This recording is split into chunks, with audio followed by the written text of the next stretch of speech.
What is reflection without an understanding of what your goal is? The goal for all of us is to be in conversations that lead to appointments. And in those appointments, great conversations lead to clients transacting, buying, selling, referring real estate. So overall, you start looking at, well, how do I reflect on the conversations? And as you complete your daily hour of power, you go back to reflect on conversations after the fact to look at missed opportunities. And where are the missed opportunities? Let's keep it in the framework of the three. Were there opportunities where you could have been more curious versus judgmental? Were there opportunities where the questions you asked may have been direct or leading versus understanding, meaning were the questions as curious as they could to better understand where they're coming from, so that way you can lead them from the past, the present, to ultimately the future you want within your goals, so much so that they would say that you know them, right? Show me that you know me. So the questions you ask should be able to start creating a level of empathy because you're understanding who they are. You're understanding their fears, you're understanding their pleasures, you're understanding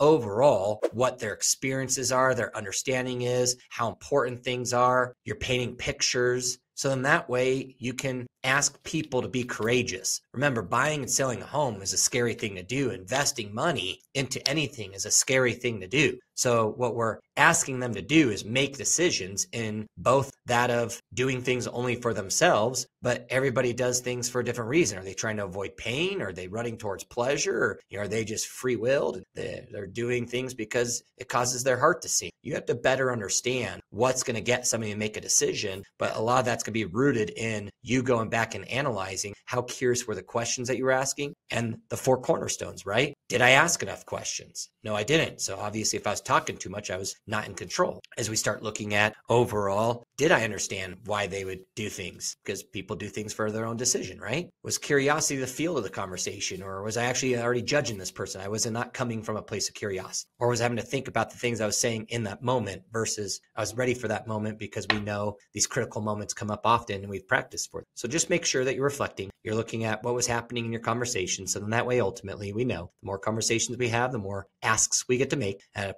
a certain point, those asks are referrals, appointments, and for business. And that leads to the goals that most of us have financially within our business.